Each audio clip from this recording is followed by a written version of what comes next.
So Jesus had mercy on this woman that didn't fit the description of what it looked like he'd only came for. That's interesting.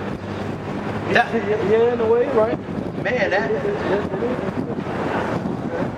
is interesting. So what more, I guess, like about Christ? Like, how do you feel about Christ and the Spirit and all that? All right, well, first of all, matter of fact, I'm going to tell you what the Lord said about the Spirit. Because, first of all, the Lord came on the scene, like I said, his main objective, his only mission, and his main mission, he was sitting out here like to save he was trying to set that right. Right, save these people. Because our people, okay, from years even before he was born, were continually rebelling against the Heavenly Father. They were rebelling, boy. Every time when you read throughout the history, they would be delivered, go into slavery, be delivered, go into slavery. Yeah. Right? And it got to a point where the Heavenly Father said, you know what, I'm done with y'all. Alright? I'm done with y'all. At least that's what it appeared like, I guess, right? since he came. But at the same time, he did prophesy his son to say, and the elect remnant that was going to be delivered. Yeah. And the elect remnant that was going to be delivered. Okay? So, out of these people, even out of all these people, they're not going to be saved. Yeah, because they ain't following. They ain't in there. Some people just not going to get it. Yeah. Some other people just not going to get it. Okay? So that was his main mission, to come and save people from the sins. Yeah. When I say sins, I mean going against the commandments of God. And that's what sin is. Yeah, going up against God. Yeah. Alright. This is 1 John, the New Testament, chapter 3, verse 4. You're first John. 1 John, chapter 3, verse 4. It says, whosoever committeth sin, transgresseth also the law. For sin is the transgression of the law. That's what sin is. Yeah. So a lot of people say, well, I'm a sinner, but I'm saved by the blood of Jesus. Well, how are you a sinner? How are you saved by the blood? You got to ask these questions to these people. They themselves have to understand and know what they're saying and what they really believe in. The moment they say sin is being not believing in Jesus. It's all that.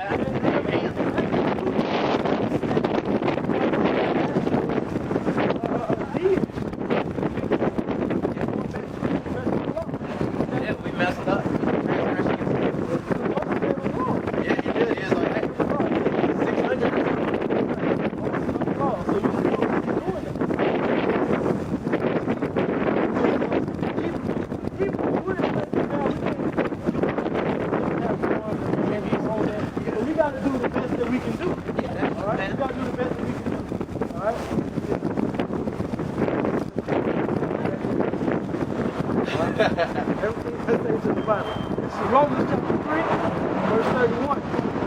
We did make for it the law and faith. A lot of people say I got faith. I don't. Well, let's go back. No. I'm saying just read the verses like a little bit before it too, so we can sort of see the context of whatever he's saying. Okay, Romans 3 and 27. Okay. Where is boasting? It is excluded. So you can't just be boasting. We can't be boasting ourselves, right? I think that's what he's talking about. Right? By what law? Of works? Nay, but by the law of faith. So faith is included. So we need this faith. Right. But you need the law too. So you can't just say I'm keeping the law when I need faith. Like, yeah, you know what I'm saying? This. You know, yeah. Because you're keeping the law, you can't just say that. It says, verse 28. Therefore we conclude that a man is justified by faith without the deeds of the law. Okay, so without the deeds of the law, we're justified by this faith. Right? All right, let's keep working with it. Yes. Is he the God of the Jews only? Is he not also of the Gentiles? So he's the God of the Jews and the Gentiles. Right? Verse 30. Seeing it is one God who shall justify the circumcision by faith and uncircumcision through faith. So justify, all right, he says justify the circumcision. Justify meaning those that are circumcised, they're keeping the law, know that they're Hebrews. Yeah. Okay, and the uncircumcision, those that are not keeping the law, don't know the Hebrews. I mean, okay. Paul he's talking about like physically and spiritually, I think, right there, right? Or I mean, it's spiritual. It's all spiritual, but right now we're talking about the law. Yeah. So that physical, the circumcised, they got their foreskin cut off, and those that didn't. Right. Verse 31 it says, "Do we then make void of the law through faith?" Absolutely. God forbid. Yea, we established the law.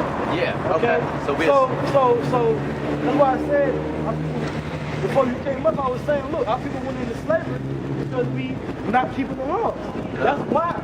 Yeah, we rebelled against God. Right, we rebelled against that. So we have to come back to the Heavenly Father, start keeping those laws. But we can't just say, okay, now that we're keeping the laws, that forbode faith. That doesn't forbode faith. We need faith. Yeah, we need that. Because we can't keep it 100%. Yeah. That's why the Lord came to save us from the sin. Because there's certain sins that we can still commit in this place. Yeah. There's certain laws we can't keep in this place, in this captivity right now. Yeah. So we need them. That includes the faith. Yeah, we need that. So we need faith, and we got to keep the law to the best of our ability. Yeah. All right? But we're justified by that faith. But we got to have those words. Right. We got to have those Okay. words. You know the old saying, well, it's not an old saying, but it's in the scriptures, but people like to quote it a lot. Do be doers of the word, not hearers only. Right, that, but also where it says, it talks about, so we have faith without works. Works without faith is dead. Right? Works without faith is dead. Yeah. Right? And faith without works is dead. You need both. They go together. Yeah. They do. You know, like a hand in the glove. Like peanut butter and jelly. Right. Peanut butter and jelly. So you got to do both. Yeah. So that's the method. Okay? Now you believe in the Father. So as far as me saying that our people are Israelites, do you have a problem with that? What do you? I guess looking at this, this is interesting. I've never really seen this broken down this way. I almost should take a picture because I ain't never. Yeah, you can take a picture of the sign if you want to. This is a cool sign. I guess one question I do have: where did y'all get these pieces of information in? Because as we look through history, it's like everybody, it seems like they start off like in Mesopotamia area, like, Eden, they Huan. That song, okay, my bad. Alright, so they start off like Mesopotamia area. Abraham, it seems like he moved closer towards like in between Egypt area, and then they moved back towards the Canaan area, and so they just sort of floated. And so I guess Fertile Crescent, the whole area. Yeah, that whole area. That Abraham took when he came out of Mesopotamia, Ur and all of that, he went through all of that, and he stopped in Canaan, the land of Canaan, which today is known as the land of Israel. Okay. Yeah. So that's how that. That was like before being modern day Israel, I guess. Like because like it got torn up, and then when Jesus came, they're like, "Are you going to restore?" Right. What the disciples? Yeah. Right. Well, in the Gospels. Well, yeah, and I guess at the very beginning. Yeah, the very beginning. Yeah. You're right. So Acts 1. Yeah, as well. So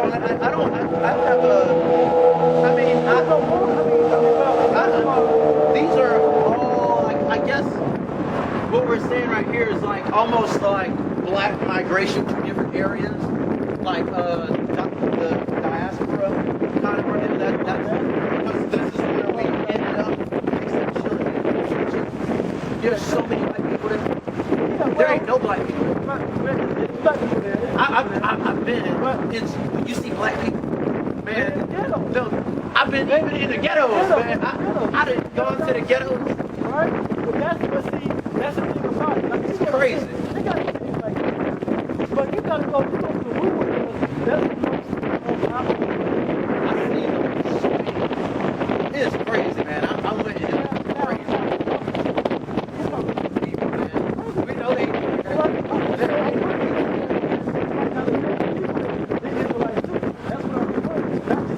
so-called black. like, have you seen this is interesting to me. Like, I'm just like when I was in Chile, I saw their little native people, and they're like look like freaking little athletes,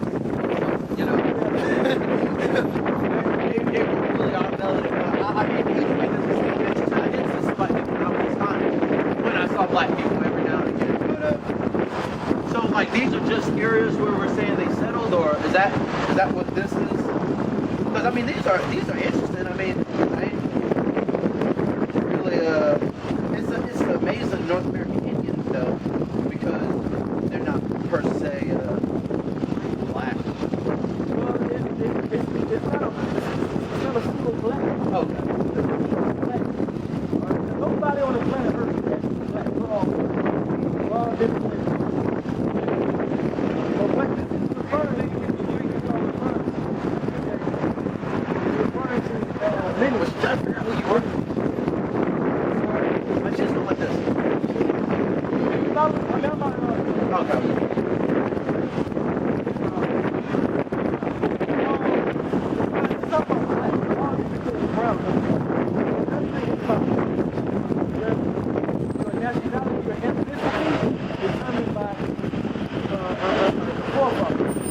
All these people's forefathers, Native American Indians,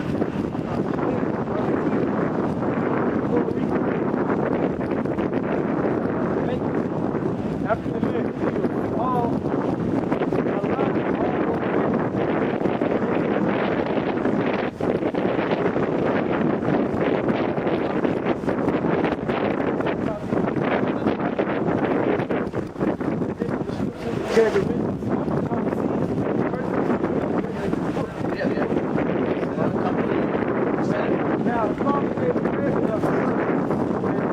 all the Native American tribes. Yeah, North he's Americans, Native Americans, all down.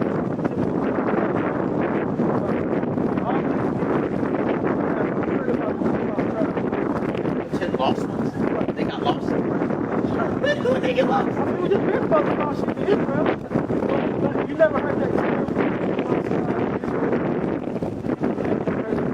Nah, that's not a.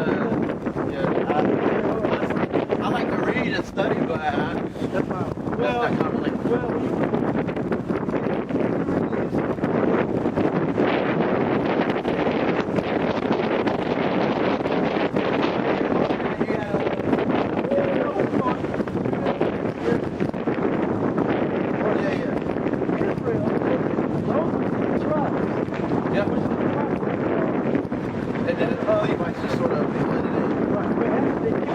Out of the most about the first it was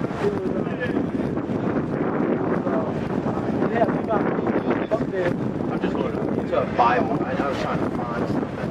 I don't. Bible app? Yeah, Bible. Okay, continue, man.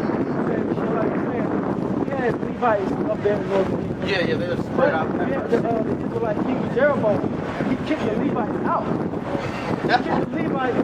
I get it. He kicked the Levites out of there in Northern Kingdom of Israel. And took back to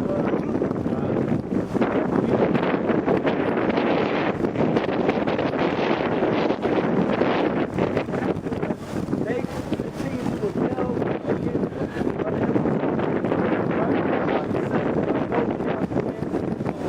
other gods.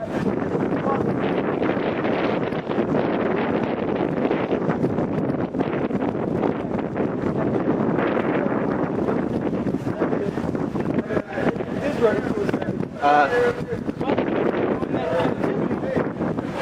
we're talking about Daniel time now, right? Yeah, because they end up getting taken out to the Babylonians. Right before we talked Yeah, the Syrians. the Syrians. What happened was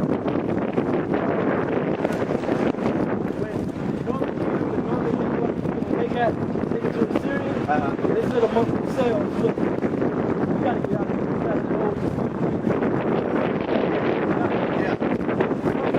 Always trying to do that. That's great. Right. Because every time we gotta be right with them, follow.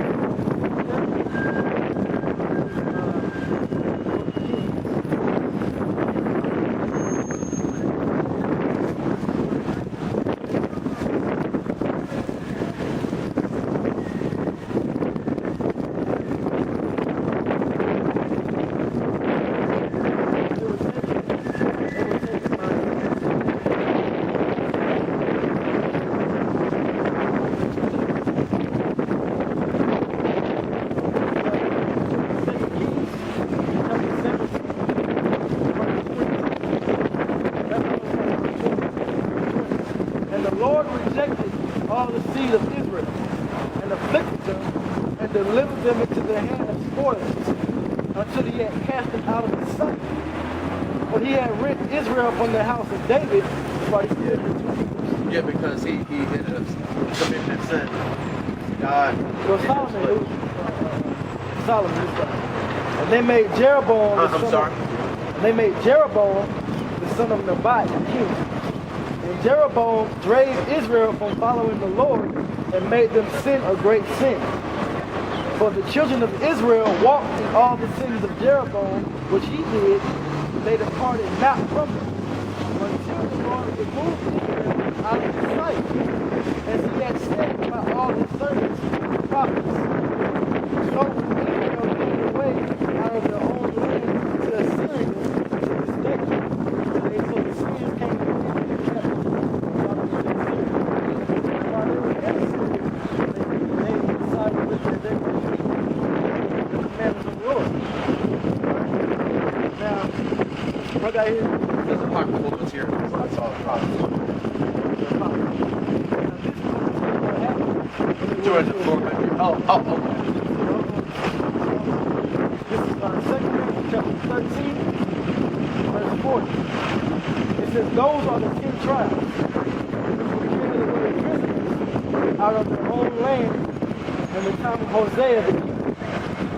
When Nebuchadnezzar the king led away captive, and he carried them over the waters, and so came they into another land. But they took this counsel among themselves, that they would leave the multitude of the heathen and go forth into a further country where never mankind dwelt, that they might there keep the statutes which they never kept in their own land, because they was going off. So when they went into captivity, they said, look, we want to keep the commandments, we got to leave the cities. Alright? It says, and they entered into the Euphrates of the narrow passages for the Most High, then showed signs for them, and held still the flood until they were passed over. But through that country there was a great way to go, namely of a year and a half. They were a year and a half journey all the way to a land where nobody else was coming. Okay. Alright? And the same region is called Ashur. They dwelt there there until the latter time, and now they shall be come. Okay? So the last time the old people talk about it. Okay. So that's where we pick America. Right. There's a lot of water. A year and a half to go from the Euphrates all the way over here to this side of the world. Well, it's like they hit where the Lord held still the flood, like I read. He held the water, he held the storm down, so they basically had a safe time. If you got a clear path, you can get there in no time. I've heard of people like walking down like that, and it really all the time, just even walking the span of certain countries, like you'd be over a year. That's interesting. Right. But they use boats, they sail smoothly to the side of the world, so it would take a little while. I know what you're saying, though. It could take. So like you take it that they came all the way over here to America, and that's the native, and that's the native leaves. It's interesting though. Here wasn't happening, but they got ain't nobody chilling on there. Right, it's all over. Now they knew about this land, people would come back and forth, but nobody made a settlement. Okay. Nobody settled here permanently, so they can.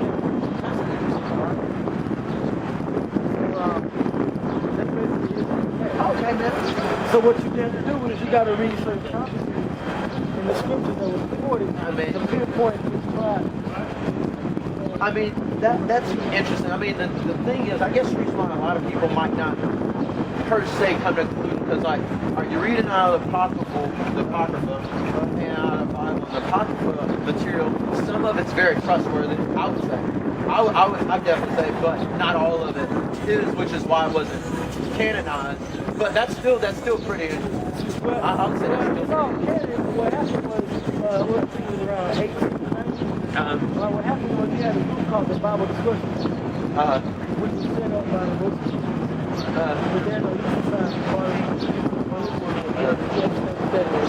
okay? You said on society, they set that group up to basically take this part of the Bible.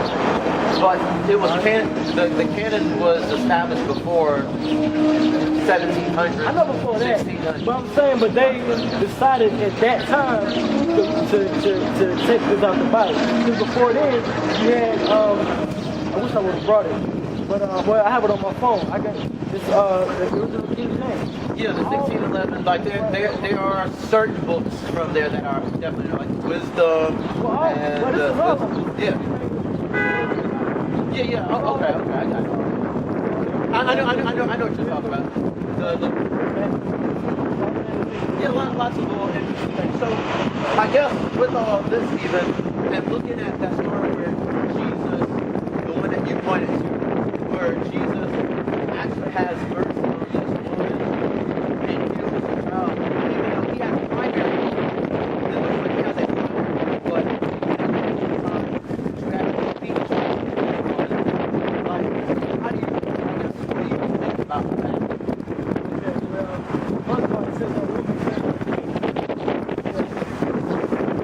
Like she was not a part of the tribe of Israel because he was not going to talk to her.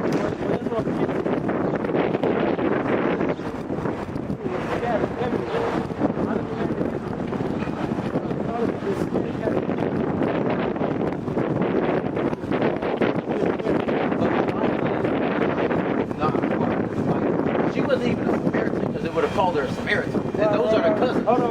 So that's interesting. During this time period,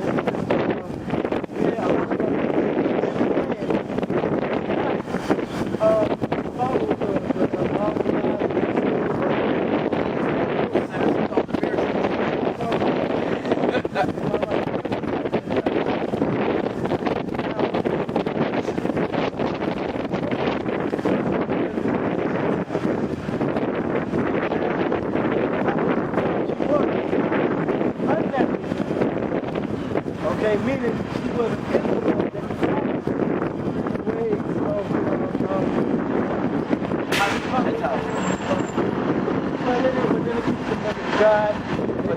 Jesus hung out with public sinners, they call them. Right, but all those of them Jews. weren't. Those All of Jews. them weren't following. Those are Jews. So you're saying she was an Israelite with a Gentile mind. Right. But they That's in the scripture. But The publicans, they were all sinners, and therefore with a Gentile mind against God. So well, Gentiles actually outside of Israel. Other races outside of Israel. But the publicans, the different categories, all right, different tribes of people. Those are Israelites, those are Jews. Because they didn't believe on him. no, he thought it It was sort of lost, bro. They It were was sort of straight lost, up bro. because the Pharisees, the people of God, I guess as we look at the Pharisees, because they would be like, I guess like the sort of like the Levite kind of people, where they were like, we're keeping up God's laws. Right. Like, They would be doing a bunch of wickedness, right? and like they is like Jesus hanging with sinners and these freaking publicans. They represent the man, like, because you know the publicans were, I guess, yeah, it's like they working for the man.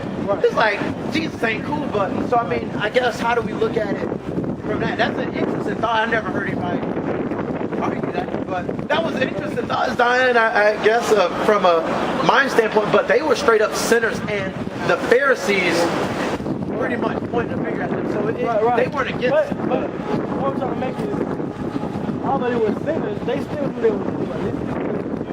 They still found the laws. You got Israelites that don't even know that at all. And they living in a whole other country somewhere else, but they're part of the stock of Abraham, Isaac and Jacob. Like, for example, if you're part of my family, but you move to Omaha somewhere, right? You're still a Jew, but you're just living in, you know, like, it's still my family members, but you're living over there. I mean, but you have certain about people everybody that was raised up in the different ways of the nation, so they had no clue. Like today, most of people have no clue who they are. They don't know, but that's why the Lord is out there teaching, waking people up, saying, come back to death. That's what Paul was doing. That's interesting. I mean, yeah, then you have to argue that the Bible was not telling us the truth about Moses, since it was telling us it was the Canaanite woman. And Canaanites. Well, I mean, it was telling the truth, because back then, people were given names about where they lived. Yeah, You know what I'm saying? Like, but people still identified with certain groups. Like the Canaanite group was a group of people. And yeah, they were from the place of Canaan, but that came from a person's name. right. So she was associated with a people group, just like they're the Hebrews, the Israelites. No matter where they moved, they were still Israelites and Hebrews. So, or Jews, or whatever we want to label them as. So it labeled her as a Canaanite. And as you look through the Bible, I guess Old Testament, if it labeled somebody as a Canaanite, we would never come to that conclusion. So that was interesting. Right.